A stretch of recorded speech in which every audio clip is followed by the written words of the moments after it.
Good afternoon. This is the County Council of Prince George's County, Maryland. Today is May 28, 2015. Madam Clerk, please call the roll. Good afternoon, Mr. Chairman. Good afternoon. I'm present. Mr. Davis. Present. Ms. Claros. Good morning here. Good afternoon here. Ms. Harrison. Good afternoon. Ms. Lehman. Mr. Patterson. Here. Mr. Barris. Good afternoon, present. Ms. Tolles. Good afternoon, President. Mr. Turner. Good afternoon, everyone, and present. 9 members present. Roll call. Thank you. We are pleased to have one of our valued county employees, Mr. Howard Stone, to do our invocation. That will be followed by the Pledge of Allegiance by Ms. Harrison. Turning to special intentions, Mr. Stone, could you keep the family of Alex Herndon in your prayers? Alex was a constituent of mine, a young lady, a child. Actually, she died yesterday at Children's Hospital. She died from cancer. We had the opportunity to go to Accokeek and do a promposal, a parade for her before she passed. So I regret to inform everyone that Alex did pass away. So please keep the Herndon family in Accokeek in your prayers. I'll turn to my colleagues for other special intentions. Ms. Harris. Thank you. Mr. Stone, if you would remember a former council member, Tom Hendershot, who apparently suffered a stroke yesterday, he and his family, so as they go through this time. Ms. Taveras. Yes, I just want to, if you could please keep District 2, and particularly East-West Highway, in your prayers. There was an accident that took the life of a young child, I believe, last week. I just read about it in the Washington Post, but there were no names to the deceased. And so if we could just make a mention of that. Thank you. Thank you. Mr. Turner. Thank you, Mr. Chairman, and Mr. Stone. If you could also just say in your comments with respect to our sister city in Houston with the flooding that's going on there, and obviously there were several deaths as a result of that. So we just wanted to send them our best wishes as well. Thank you. Seeing no further special intentions, everyone please rise. And can I ask everyone, as is my custom, to touch and agree in the audience as well? Trust in the Lord with all your heart. Do not depend on your own understanding. Seek his will in all you do, and he will show you which path to take. Heavenly Father, we come before you today asking for your blessings. We ask that you bless the leader of our great nation, the governor of the state of Maryland, and the county executive of Prince George's County. But I also ask for special prayers and petitions on behalf of the legislative body of Prince George's County. Heavenly Father, you have given them the right to be stewards of your people. You've given them the wisdom to do great things in this county. Let them continue to be the great stewards and those that see for those who can't see, feel for those who cannot feel. Let them continue to be the wise wizards of Prince George's County. Heavenly Father, we also ask for your blessings upon the Herndon family, Alex Herndon. She was a little one, and she's in your care now. We also ask for you to bless and protect and watch out for former council member Tom Hendershot. Heavenly Father, we also ask that you look over the highways and byways of not only District 2, but the entire length and breadth of Prince George's County. And we also ask that you look and protect those in Houston that are suffering horrific floods. We have so many things to be thankful for in Prince George's County. And on this budget adoption day, we ask for your guidance, we ask for your patience, we ask for your mercy, and most of all, we ask for your love and your humility and your kindness. Heavenly Father, we ask you to bless each and every resident of Prince George's County. Bless our children in the school system. Bless our administrators and those who have and those who have not. God, I ask you to please put us all in the palm of your hands. These petitions I ask in your name alone. Amen. Amen. I pledge allegiance to the flag of the United States of America and to the republic for which it stands, one nation, under God, indivisible, with liberty and justice for all. Thank you, Mr. Stone. Today is designated as Legislative Day number 18. Under adoption of WSSC, WSTC, Revenue Authority, and Redevelopment Authority budgets, we have CR 20, 2015, a resolution concerning the approval of the fiscal year 2016 operating and capital budgets of the Washington Suburban Sanitary Commission and the recommendation of water and sewer rates and ad valorem tax levies for the fiscal year 2016. For the purpose of adopting, as proposed, the fiscal year 16 operating and capital budgets of the Washington Suburban Sanitary Commission and the recommended water and sewer rates and ad valorem tax levies for the fiscal year 2016. This is proposed by the chairman. Are there any additional sponsors? Sponsored, Councilmember Davis, Mr. Turner. Thank you. Thank you. CR 20 stands introduced. Is there a motion to adopt? So moved. Second. It's been moved by Mr. Davis, seconded by Mr. Turner. Is there any discussion? Seeing none, will I have a roll call? Thank you, Mr. Chairman. I vote aye. Mr. Davis. Votes aye. Ms. Claros. I vote aye. Ms. Harrison. Ms. Lehman. Aye. Mr. Patterson. Aye. Mr. Barris. Aye. Mr. Turner. Vote aye. Motion carries 8-0. Thank you. Next, we have CR 21, 2015, a resolution concerning the Washington Suburban Sanitary Commission fiscal years 2016 through 2021 capital improvement program and fiscal year 2016 capital budget for Prince George's County for water and sewerage. For the purpose of adopting with amendments the WSSC fiscal years 2016 through 21 capital improvement program and fiscal year 2016 capital budget for water and sewerage. This is proposed by the chairman. Are there any additional sponsors?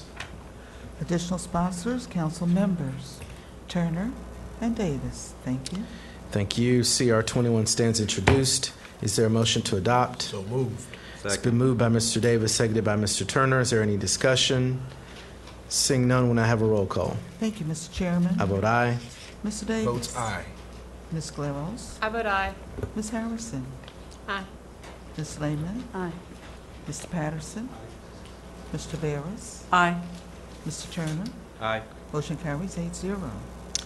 Thank you. Next, we have CR 22, 2015, a resolution concerning the approval of the fiscal year 2016 Washington Suburban Transit Commission budget and tax rates for the purpose of approving the Washington Suburban Transit Commission's administration of the county's fiscal year 2016 mass transit plan, approving the levy of property tax rates necessary to support the expenses and obligations of the commission, including county mass transit operations, and approving the commission's administrative budget. This is being proposed by the chairman. Are there any additional sponsors? Additional sponsors, members Turner, Davis, Claros, Taveras. Thank you. Thank you. CR 22 stands introduced. Is there a motion to adopt? So moved. It's been moved by Mr. Davis, seconded by Ms. Galeros. Is there any discussion? Taveras. I'm sorry, Ms. Taveras seconded. Is there any discussion? Seeing none, we'll now have a roll call. Thank you, Mr. Chairman. I vote aye. Mr. Davis. Votes aye. Ms. Claros. I vote aye. Ms. Harrison. Aye. Ms. Lehman. Mr. Patterson. Aye. Mr. Barris. Aye. Mr. Turner. Aye. Motion carries 8-0. Thank you.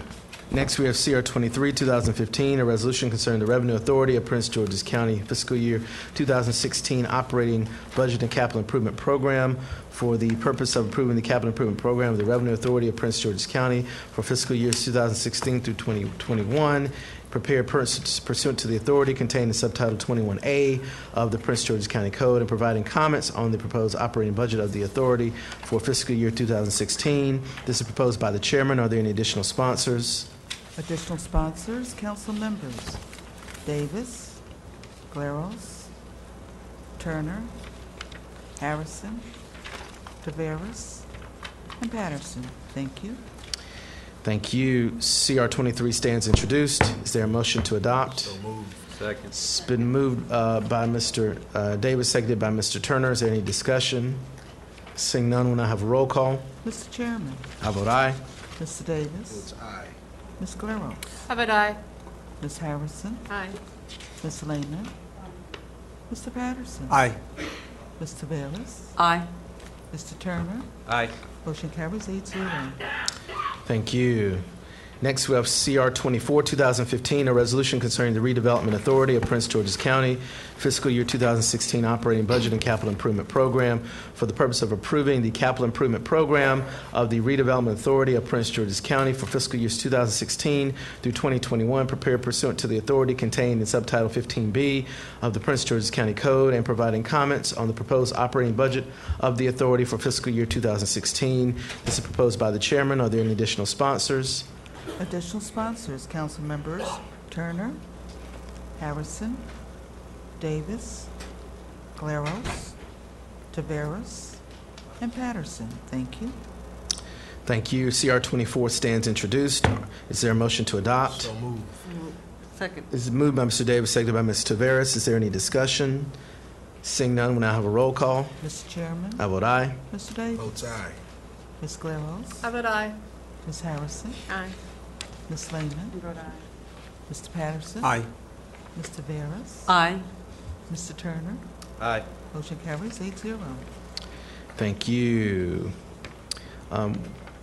Before our next two items, I do want to let everyone know that I will have a statement to read on behalf of the council at the very end of all of these adopted bills and resolutions. I know a number of you are probably expecting that. That is going to occur after we finish adopting the various bills and resolutions.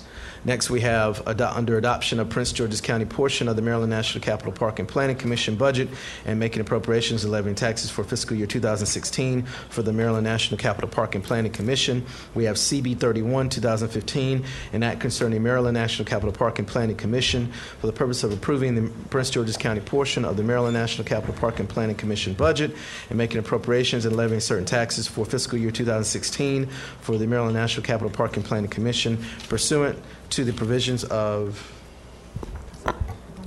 the land use article in the annotated code of Maryland as amended. This is proposed by the chairman. Are there additional sponsors? Additional sponsors, council members Turner and Davis. Thank you. Thank you. CB 31 stands introduced. Is there a motion to enact? So moved. It's been moved by Mr. Davis. Is there a second? Second. Second by Mr. Turner. Is there any discussion? Seeing none, we'll now have a roll call. Thank you, Mr. Chairman. I vote aye. Mr. Davis? Votes aye. Ms. Claros? I vote aye. Ms. Harrison? Aye. Ms. Lehman? No. Mr. Patterson? Aye. Ms. Taveras? Aye. Mr. Turner? Aye. Motion carries 7-1. Thank you. Next, under adoption of the county current expense budget, capital improvement program, capital budget and appropriation ordinance for fiscal year 2016, CB 32, 2015. We have an act, CB 32, an act concerning fiscal year 16 appropriations for the purpose of making appropriations for the support of the county government and for the Prince George's Community College and for the schools, institutions, departments, offices, boards, commissions, and agencies of Prince George's County, and for the purposes for the fiscal year beginning 2015 and ending July 1, 2015, and ending June 30th, 2016, adopting the current expense budget, the capital improvement program, and the capital budget prepared according to the charter of Prince George's County and submitted by the county executive to the county council, appropriating the items of expense in said current expense budget, establishing rates of reimbursement for subsistence expenses for employees for the county, and providing for the inclusion of all state, federal, and private grants received subsequent to adoption of the current expense budget, imposing the applicable income and special area tax rates under public general laws and public local laws of Maryland, all to be known as the annual budget and appropriation ordinance of Prince George's County for fiscal year 2016. This is proposed by the chairman. Are there any additional sponsors? Additional sponsors, council members Turner and Davis. Thank you. Thank you. CB 32 stands introduced. Is there a motion to enact? So moved. It's been moved by Mr. Davis. Is there a second? Second. Seconded by Mr. Turner. Any discussion? Seeing none, we'll now have a roll call. Mr. Chairman? I vote aye. Mr. Davis? Votes aye. Ms. Claros? I vote aye. Ms. Harrison? Before I vote, I'm going to make a statement because since March 13th, when we got the county executive's proposed budget, basically what has happened is that people have been pitted one against the other, and if it was alluded to that if you didn't support that budget, that you didn't support education, which just isn't the case, and not with this body. A mentor of mine once told me that there's more to government than schools, and I wholeheartedly believe that. So through some tough, tense, and actually angry discussions over these past few months, it was pretty much decided that we would meet our legal mandate that we have of MOE and pensions. And that was important for me to hold the line on that I would not support anything more than that, because I was sworn to uphold the law. But it was important for me also to ensure that none of our county employees were harmed, that they were kept whole, that they were not riffed, that they were not furloughed. That was a deal breaker for me. Finally, our governor has decided, quite honestly, that it wasn't important to ensure that our hospital and our certificate of need was secure. And that's very important to me for the people of Prince George's County, the health and welfare. So we have still discussions to go through with that. But basically, we have a placeholder. It was going to be a deal breaker for me if that wasn't there as well. So I absolutely hate the idea of any type of a tax increase. I have to be concerned about the entirety of government, and that is from every one of our employees to the resources that our citizens need. And so while we will move forward, we need to understand that we're going to have to operate at reduced levels throughout this government. So with that, I reluctantly, but I will vote for this proposed budget because it keeps us whole, it doesn't hurt anyone, and in the end, we all lose a little. This didn't put any of us in a good spot or in a good light. Many of our residents are going to be extremely angry, but we have to do what is best for the entirety of government and not one entity. But I was not going to let our employees be riffed or furloughed at the expense of another division of government, basically. So I reluctantly cast my yes vote on this budget. Thank you, Ms. Lehman. I am voting no on the budget, the resolution, because of the property tax increase, and I also wanted to be able to explain my vote. It does not mean in voting no that I don't think the county needs additional revenue. It's really the case that I don't believe the case was clearly made that we need more money, excuse me, right now for our schools. I've expressed ongoing concerns about transparency and accountability issues within PGCPS. Those have not been satisfied. Having said that, this is truly, the public needs to understand that this really is a gut check vote. And it's the most difficult one I've cast in 4.5 years, hands down. What I have learned is, I think, to piggyback a little bit on what Councilwoman Harrison said, is that in the way that this budget was transmitted back in March, on Friday the 13th of March, it really didn't, I don't think, allow for the kind of meaningful discussion where the council and, frankly, the county executive talked so much to each other as at each other and past each other. And I would say the same is true for the conversations that we can and should have, that we really need to have with our residents. Because government is not cheap. Services are not cheap. You know, new buildings and roads and programs and schools are not cheap. We have to have that conversation. We have to be serious about it, but we have to talk to each other and not at each other, and I am still hopeful that can and will happen, in part through this commission that we are going to be naming to look at our structural deficit, through a number of other steps that we need to take. But I am reluctantly voting no. Mr. Patterson. Thank you, Madam Clerk. Let me just make a few comments as well before I cast my vote. First of all, I am highly disappointed that the school system audit was not, that was requested, was not received in a timely manner to get to us so that we could have established during deliberation some type of accountability, transparency, and perhaps some measurable levels of performance prior to investing additional funds. I also understand that on yesterday, the county executive at his news conference sort of called me out on perhaps not totally supporting education. That is absolutely not true.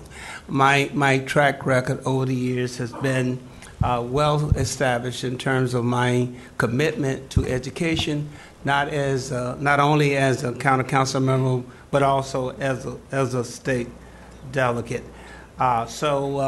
In terms of supporting the county executive on all of his priorities, I can't think of not one thus far that I have not given him full support. So, there come a time when you can do it all. There come a time when you have to sort of draw the line in the sand. And this is one of those times that I honestly cannot, in good conscience, support this piece of legislation. I listen very carefully to the people in my community, and I got mail, notes at my doors. I was reluctant to even go to the food store. It's been literally a nightmare. So I do share the concerns of I think it was Councilmember Harrison, that this idea of pitting groups against groups, I don't think that helps anybody. I think it further destroys the movement of this county, this Democratic Party, if you will. Then perhaps we need to step back and take some notes and realize if we don't all hang in here together, we probably can all sink as we did last November in terms of being a little political.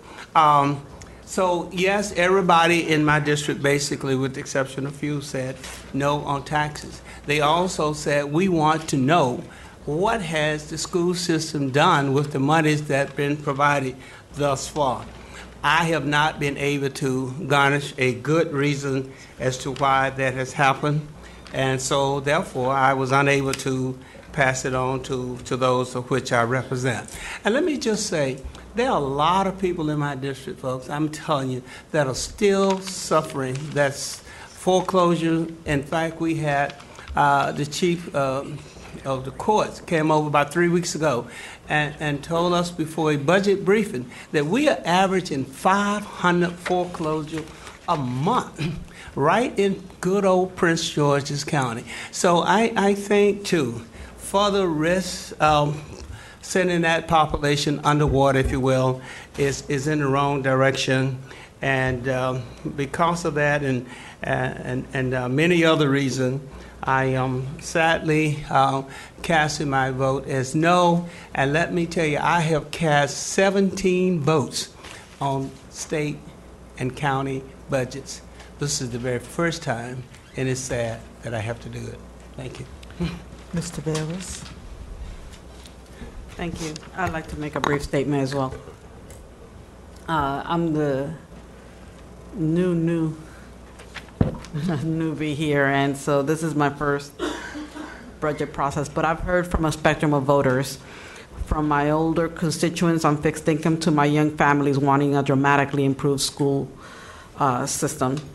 There were three major concerns raised: the issue of trust, the tax impact, and the legality. And to those with each of these concerns, I have a message for you. To my constituents who lack trust, who lack the trust in our education system and government, in good conscience, I cannot support the county executive's proposal at this time without the completion of a performance audit of our education system. We must demand the highest cost efficiency for our $1.8 billion annual investment Yes, we need better schools. Our students' demands are immense, and no place like District 2, which is the most overutilized of all systems inside the county. And those improvements will cost money, but we must have transparency and accountability first, and that's what the performance audit will bring. Constituents who will be adversely impacted by these tax increases are either on fixed income or are still recovering from the foreclosure crisis and the Great Recession in recent memory. You are the reason why I opted to meet our fiduciary responsibility and to fund what was required by law, namely maintenance of effort and pension cost shifts for our teachers while protecting the county workers from being furloughed and laid off. And finally, for those constituents who felt that the proposed tax increase needed to be put to a vote, putting the issue on the ballot would not occur until November 2016. As my colleague in conversation with Councilmember Turner, who said, while the county must meet our state mandated obligations,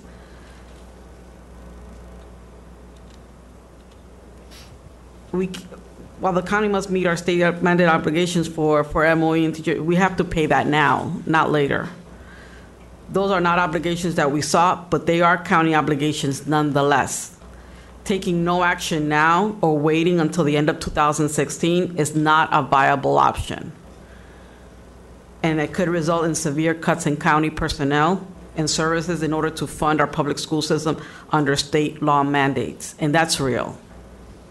And so for these reasons, I'm putting in a yes vote for this budget resolution. Thank you. Ms. Tolles?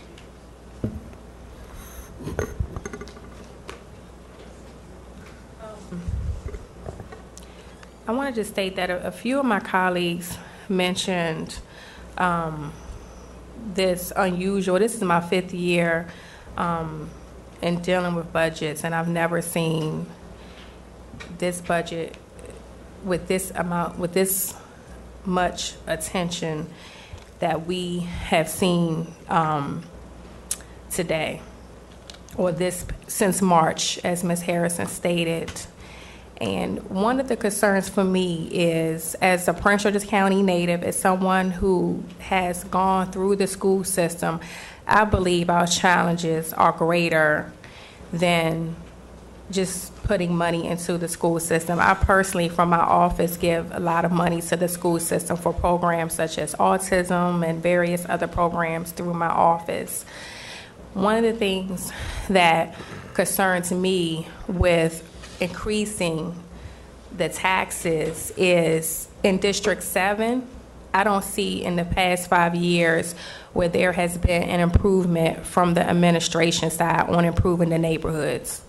And that's extremely critical. You can have the greatest schools all you want, but if you don't have neighborhoods where the county has invested economically, have invested county resources and county dollars into those neighborhoods, then I don't know who will want to send their children to those neighborhoods. And that is where I struggle. I represent a community with many struggles, but I've done a lot as a council member in the past 5 years to put tools in place.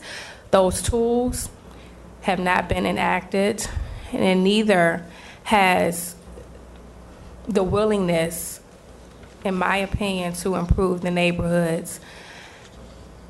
With that, I'm going to vote no on this budget. Thank you. Mr. Turner? Thank you, Mr. Chairman, and thank you, my colleagues, for your comments. I first want to say thank you, and it's been an honor and a privilege to work with you. I dare say, similar to Councilmember Taveras and Councilmember Galeros, obviously this is my first take at the budget. As I've told jokingly to some of my constituents, it wasn't much of a honeymoon to come in and try to make a decision with respect to this budget. But as I've also told them, you hired me because of my skills and judgment to best represent you on the county council. Obviously, there could be a lot to say with respect to this budget, and I will say this, the conversation has been started. This is not the end of the conversation for me. And what I will do is I will pledge to continue that conversation. Now, the conversation didn't necessarily start the way I wanted it to start as a new member of this county council, but it's an important conversation that we need to have as a county. And obviously, doing that during the middle of a budget probably is not the best way to do that. However, that's where we are. As indicated earlier, there are certain things, certain facts, certain figures that you can't deny. One is we have an obligation under the state law to provide for our school system. As part of that discussion in the state legislature 3 years ago, as part of the discussion of shifting teacher pension costs to local governments, including Prince George's County, was the opportunity for those counties that had tax caps to go above and beyond that tax cap to consider funding our school system, which is required under the state mandate. And I think today's budget that is before us and this council is considering meets that obligation under the state law. And I will say this, if there needs to continue that conversation about what we need to do in the future, because that conversation doesn't end today. We still have the responsibility, and you heard it from several of my colleagues, about transparency, accountability, and making sure how those funds are spent. And I know the chairman has a statement, and I think it will be reflective, if we ever get to it, of some of the issues and some of the things that we're proposing as part of this budget to address some of those issues. Some of those have already been mentioned. One is, where is the money going? How is it spent? And is it being spent properly, particularly for the Board of Education? The other side of that is we have a structural deficit in Prince George's County government. And how do we deal with that in the future? And we have some ideas about that. And as Councilmember Harrison said, you know, the conversation has been primarily focused on one issue on our Board of Education. But everybody who lives in this county, I know, from being a resident, even for the short time, not as long as some, have expectations about the services they get here. And we as members of the county council get those calls every day about making sure the services are being provided to our county residents. And so that's part of our processes too. You know, I understand where the county executive stands, particularly on the general government side, but I don't believe that by necessarily laying off and or furloughing our employees, that's going to provide better services for our residents. However, we need to have a conversation about how we're going to afford our government in the future, including a discussion about TRIM and what that means and whether or not we're willing to pay for the services that we want as the county. And I've said this from the beginning, and part of this is about trust. And I think we heard that pretty clearly from our residents as part of this budget discussion, that we as a government, and that includes us as the county council and the county executive, have to do what we can do to make sure our residents trust the decisions that we make. And that's why I ran for this office, and that's my commitment to the residents, not only of my district, but this entire county council to do that. So with that, Mr. Chairman, I would vote yes. Thank you. Motion carries 6-3. Thank you. Everyone, you're probably thoroughly confused at what we just adopted, so I'm going to explain fully, and I actually should have done this at the very outset of the meeting. Did we have some other points of personal privilege? Yeah, before. Yes, please. Okay, so before I give you the statement about what we just adopted, I've got a couple of colleagues that want to take points of personal privilege. I'll go to Ms. Scaleros and then Mr. Davis.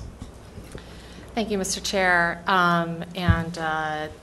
First, let me actually start by thanking my husband, who today is home with one of my sick children. Both my children have been sick. But today is our 15th wedding anniversary, and so I'm here at budget adoption. Thank you.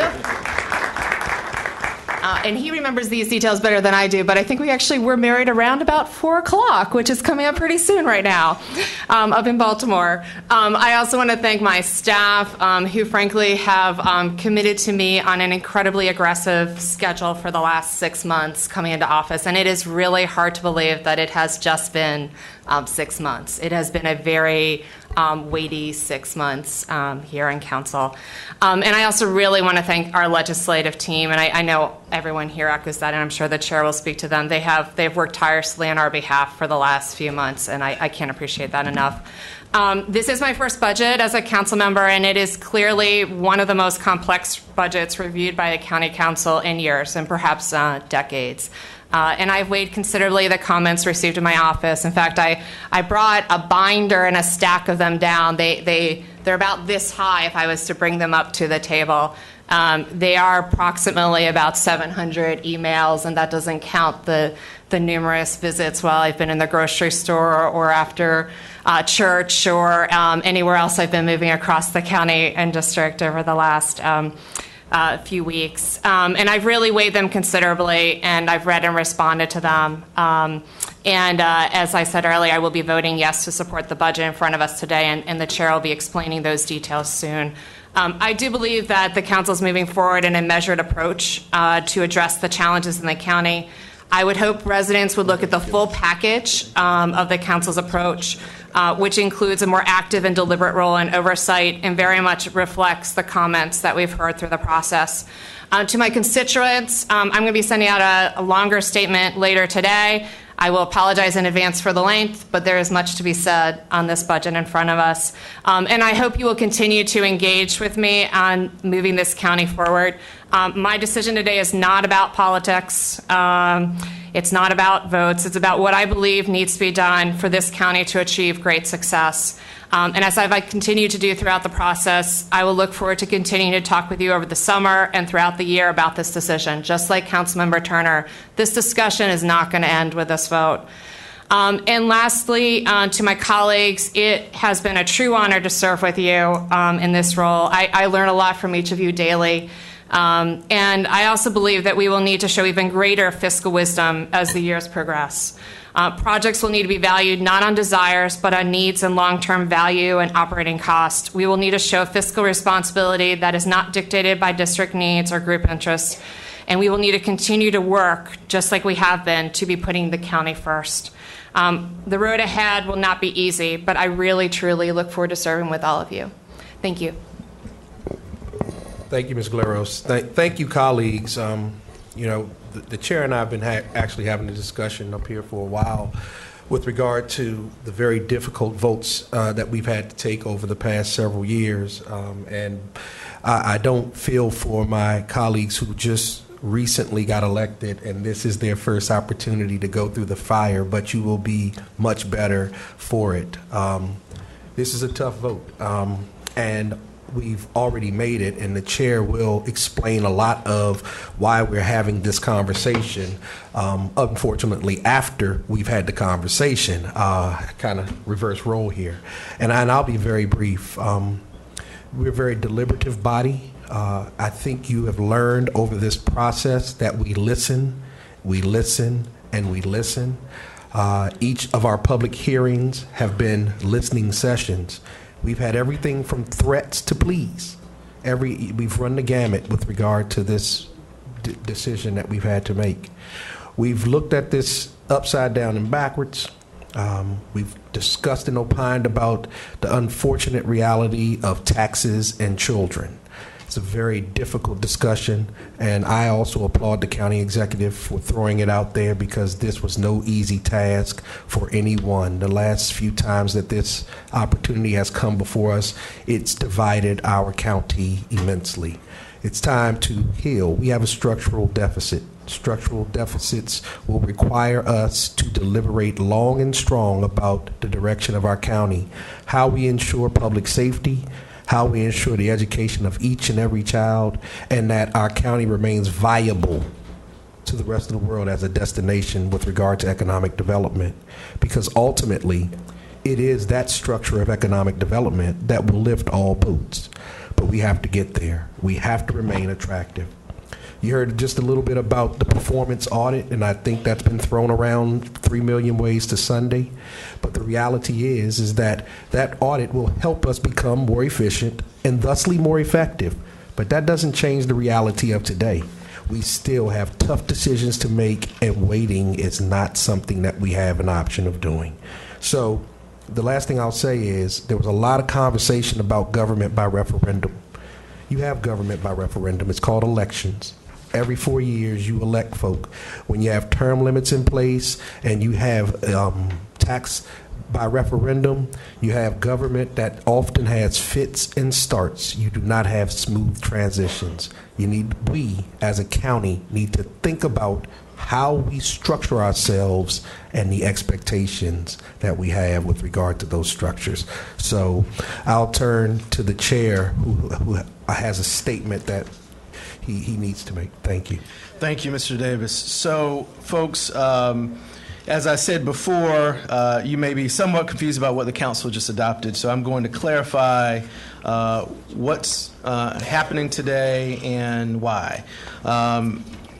Whether you're present with us here in the hearing room or watching on live stream, I want to thank you again for joining us today for the adoption of the county's $2.95 billion fiscal budget for the year 2016. As my colleagues have somewhat alluded to, this has been a trying budget season, perhaps one of our most challenging in the county's history. Consistent through our budget debates, however, has been a strong and passionate commitment to the future and promise of Prince George's County, contributing to a firm foundation for a greater, stronger, and richer future for all Prince Georgians. As Council Chairman, I'm honored again to lead this body through our budget process. To my Vice Chair, Derek Leon Davis, Council Members Mary Lehman, Denny Taveras, Danielle Galeros, Todd Turner, Andrea Harrison, Karen Tolles, and Obie Patterson, I extend my sincere gratitude and enthusiastically applaud your hard work, unwavering focus, and firm resolve.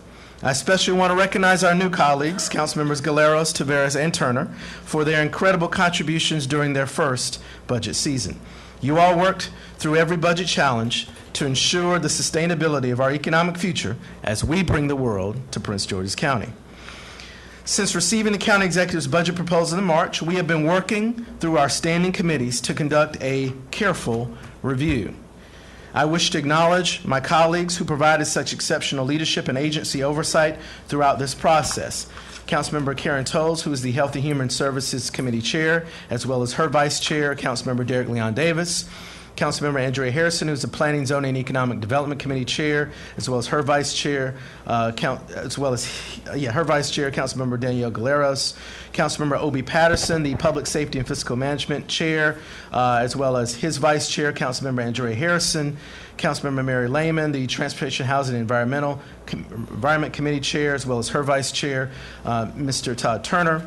Councilmember Derek Leon Davis, the Rules General Assembly Committee of the Whole Chair, and his Vice Chair, Councilmember Todd Turner.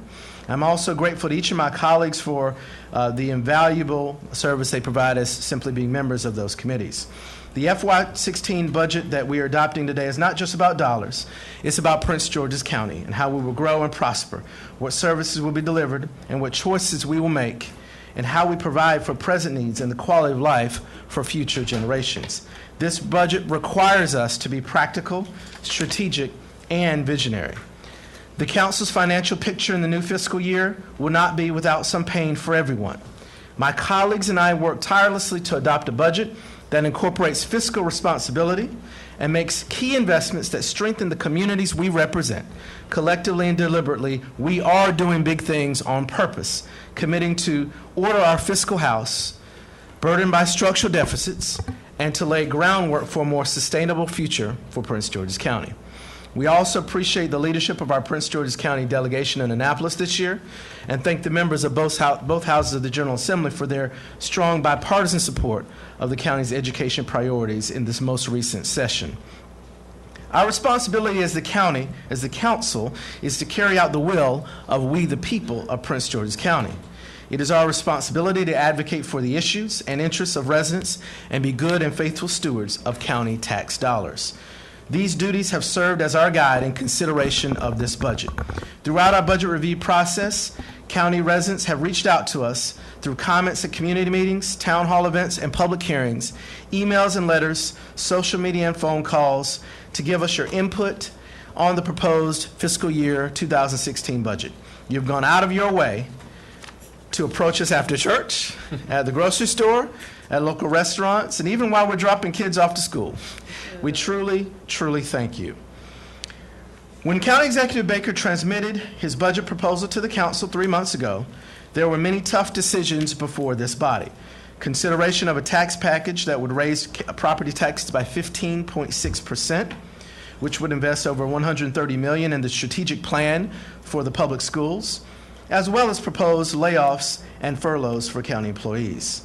We acknowledge County Executive Baker for presenting a proposal that inspired the community to engage, that inspired community engagement of thousands of residents who have vigorously participated in critical community conversations about education spending and other priorities. We also acknowledge Prince George's County Public Schools CEO Dr. Kevin Maxwell and the members of the Board of Education. They have been a vital and visible presence during this budget season, especially during the council's town hall meeting on education, and they have put forth a detailed and comprehensive strategic plan to move our school system forward. We appreciate our partnership with the county executive, Dr. Maxwell, and the Board of Education, and we could not bring the world to Prince George's County without you. However, while we may support many of the concepts in the school system's strategic plan, we have collectively determined that both the county executive's initial proposed 15.6% tax increase, as well as yesterday's revised 7% proposed tax increase, are not affordable for county taxpayers. Instead, the budget that the County Council has adopted today will have a different focus. It will focus on fiscal responsibility and accountability. First, regarding public education, in 2012, in its budget, the state of Maryland passed a law that established a requirement, a mandate to each jurisdiction, including Prince George's County, that a significant burden of teacher pension costs, state teacher pension costs, would be shifted to the counties. This cost is approximately $30 million for Prince George's County this year and will increase to $42 million approximately next year. While we appreciate our partnership with our colleagues in state government, the state provided zero funding for this new cost. This is called an unfunded mandate, a requirement with zero money to pay for it. Again, that's called an unfunded mandate. Instead, the governor and General Assembly passed a law called Senate Bill 848, giving local jurisdictions the ability to raise revenue through property taxes to make this payment. In this council's judgment, this unfunded state mandate must be the basis for raising revenue for public education in this year's budget. As a result, today's budget will contain a 4% increase in real and personal property taxes and a 1% increase in telecommunications taxes. That's instead of a 15.6% increase and a 4% increase. This raises approximately $34 million in revenue for the school system, which is the necessary funding to cover the unfunded state teacher pension mandate for fiscal year 2016. This is a 73% reduction in the county executive's original proposed tax increase. Raising taxes by any amount is not our desire, but the fiscal responsibility message is clear. Unfunded mandates at the state create higher costs here at home. I'll say that one more time. Unfunded mandates at the state create higher costs here at home. That's only the beginning, however, of our message of fiscal responsibility and accountability in this year's budget. We heard the calls from our residents about strengthening confidence in how their dollars are already being spent. We are partnering with the school system to have an outside performance audit of the Prince George's County Public Schools to be conducted for the first time in 20 years. This effort is designed to increase confidence in school spending among our residents and help strengthen our process for continuous improvement between the county and the school system for years to come.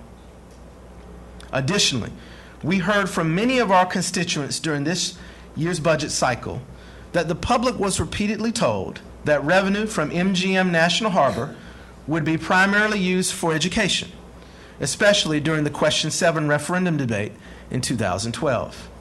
In order to ensure that there is fiscal accountability for that message, the Council is presenting legislation today to reserve at least 50% of annual MGM National Harbor gaming and total direct tax revenue for education. The total direct tax and gaming revenue is projected to be approximately $50 million by fiscal year 2020. These funds will support pre-K through 12 education, the Prince George's County Community College, and our public library system beginning in FY17. This legislation will be considered by the Council in the next few weeks.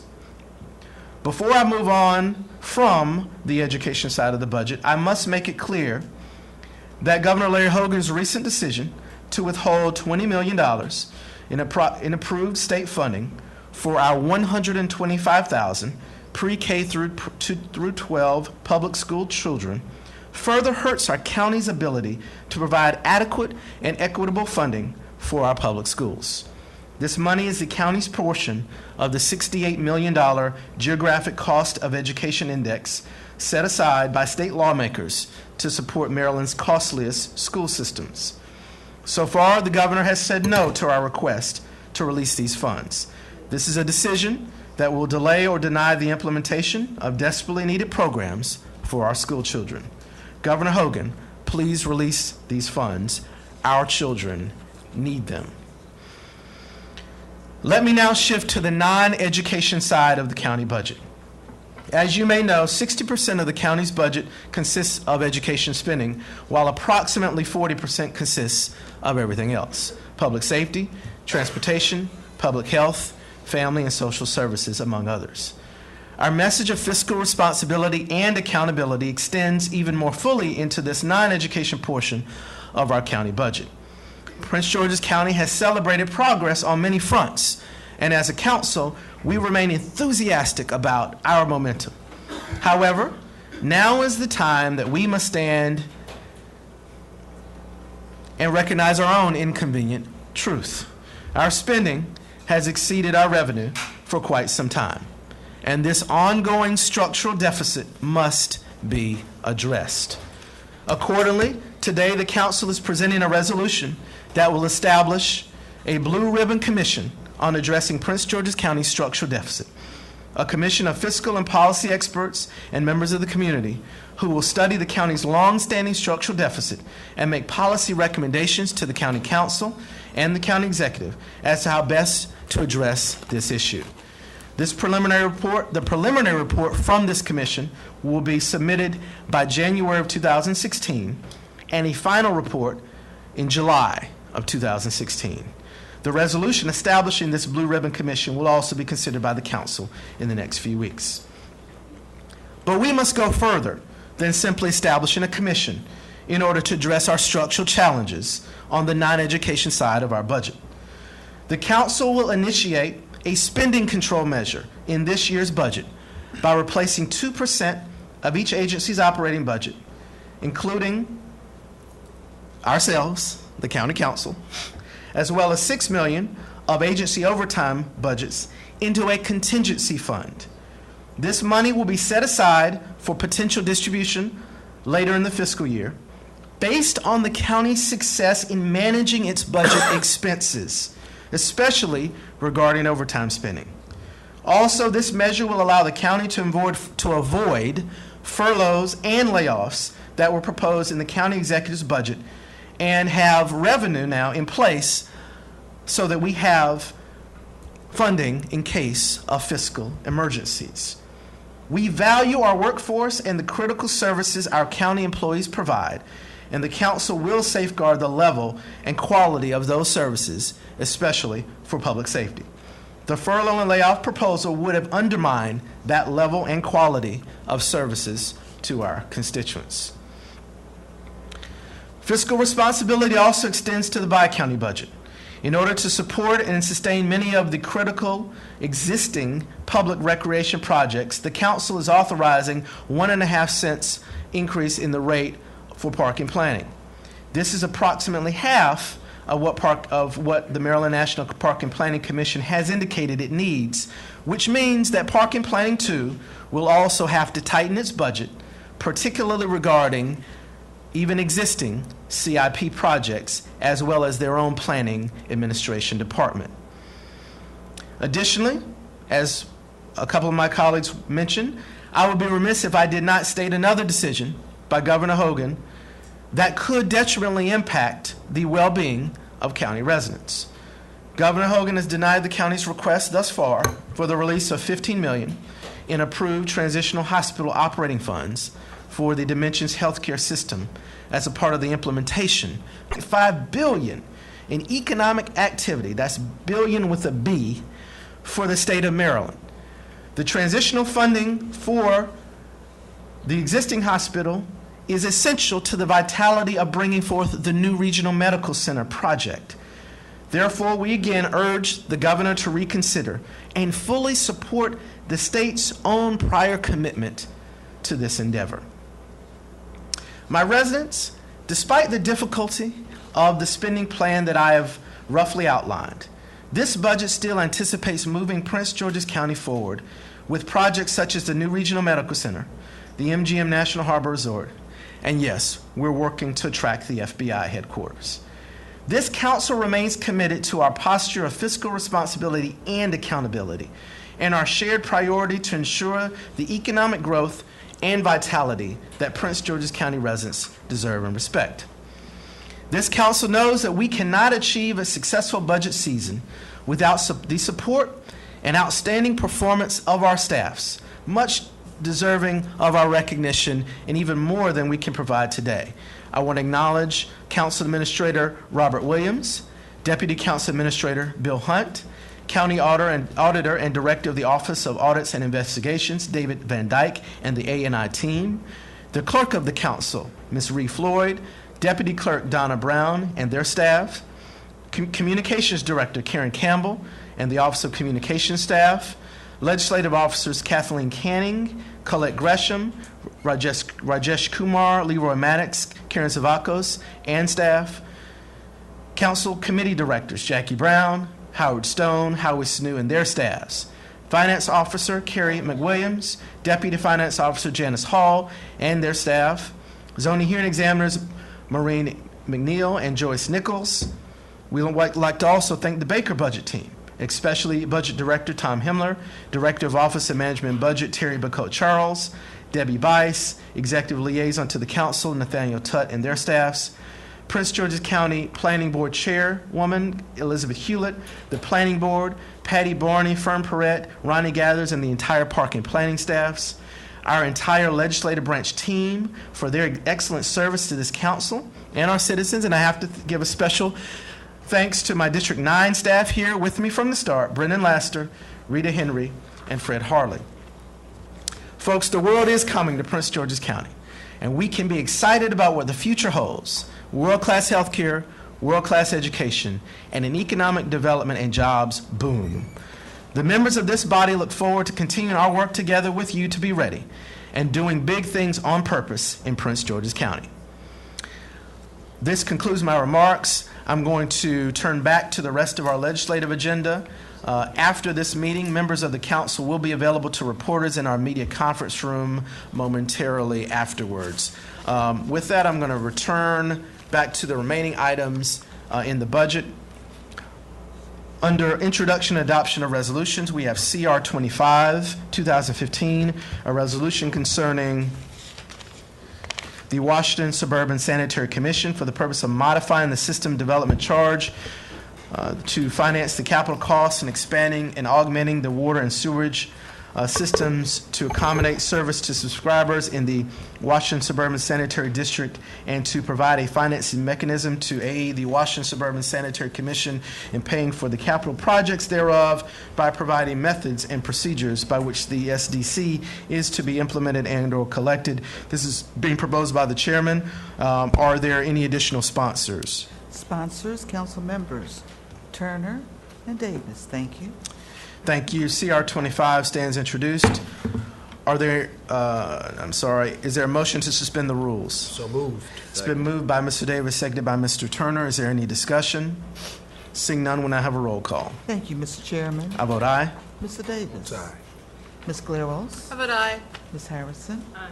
Ms. Lehman. Aye. Mr. Patterson. Mr. Barris. Aye. Ms. Tolles. Mr. Turner. Aye. Motion carries 9-0. Thank you. Is there a motion to adopt? So moved. It's been moved by Mr. Davis, seconded by Ms. Tolles. Is there any discussion? Seeing none, we'll now have a roll call. I vote aye. Votes aye. I vote aye. Ms. Harrison. Aye. Ms. Lehman. Mr. Patterson. Thank you, Mr. Patterson. Aye. Mr. Barris. Thank you. Ms. Tolles. Mr. Turner. Aye. Motion carries 9-0. Thank you. On the proposed correspondence administrative officer's report, we have proposed letter to Sagoon C. Eubanks, Chair of the Prince George's County Board of Education, transmitting the fiscal year 2016 operating budget proposed by the chairman. Is there a motion to authorize the chairperson's signature? So moved. Second. It's been moved by Mr. Turner, seconded by Ms. Galeros. Is there any discussion? Seeing none, we'll now have a roll call. Thank you, Mr. Chairman. I vote aye. Mr. Davis. Votes aye. Ms. Glaros. I vote aye. Ms. Harrison. Aye. Ms. Lehman. Aye. Mr. Patterson. Aye. Mr. Barris. Vote aye. Ms. Tolles. Mr. Turner. Vote aye. Motion carries 9-0. Thank you. Is there a motion to accept the additions package? So moved. It's been moved by Mr. Davis, seconded by Ms. Galeros. Is there any discussion? Seeing none, all in favor say aye. Aye. Any opposed? Seeing none, we'll now turn to the additions agenda. Under first reading of bills presentation, we have CB 33, 2015, an act concerning video lottery facility funding requirements for the purpose of requiring that 50% of county revenue derived from video lottery facilities be allocated to public education purposes, subject to certain conditions. This is being presented by Council Members Franklin, Davis, Galeros, Harrison, Lehman, Taveras, and Tolles, with referral to COW. Under resolutions, we have CR 26, 2015, a resolution concerning the Blue Ribbon Commission on addressing Prince George's County structural deficit for the purpose of establishing a Blue Ribbon Commission on addressing Prince George's County structural deficit. This is being introduced by Council Members Franklin, Davis, Galeros, Harrison, Lehman, Patterson, Taveras, Tolles, and Turner.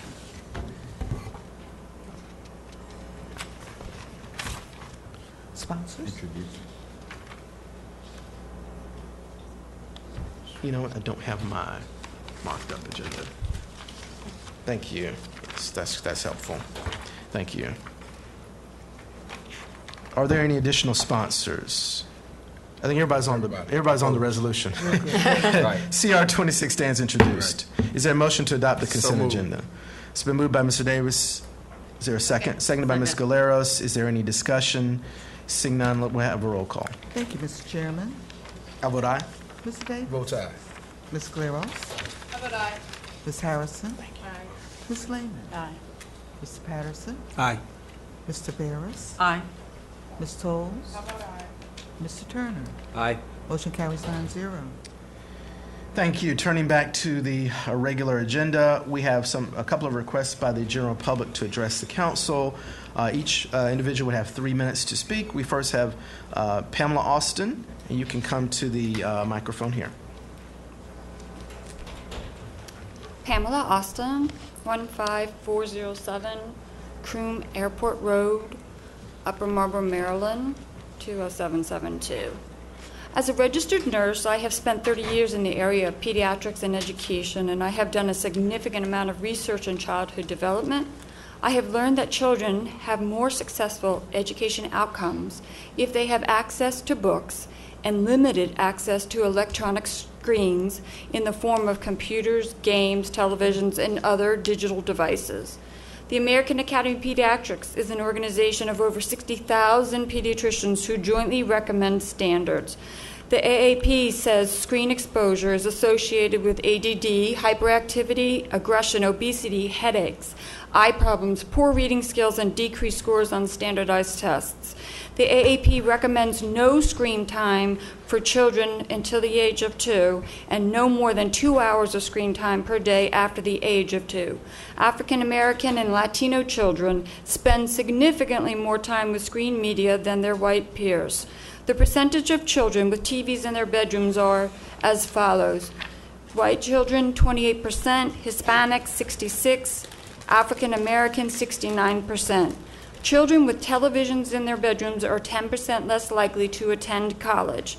The research article, Books and Schooling in 27 Nations, states, children growing up in homes with many books get 3 years more schooling than children with bookless homes, independent of their parents' education, occupation, and class. Yet, despite the importance of books, the message is not reaching our parents. I often ask parents, how many books do you have in your home? The usual reply is none. Instead of adopting a county-wide embrace of all things technological, why not implement the proposals in a pilot program in a few schools and allow outcomes to be assessed to determine if they produce the desired results? Or consider a program that challenges and educates the parents along with the school system to provide the most supportive learning environment possible. The solution to our children's educational challenges is not giving them more screen time. Also, there is no evidence that shows that additional per-student spending improves student outcome. Prince George's County spends $14,813 per student, which is $4,200 more than the national average, $1,000 more than Calvert County, $450 more than Anne Arundel County, both of which have better test scores and graduation rates. Maryland school administration costs are $1,000 per pupil, more than all but 2 states. Instead of increasing the school budget, why not conduct an audit to see if the existing money can be utilized in a more effective manner? Lastly, please remember that pediatric experts agree that children need more access to books and less access to electronic screens.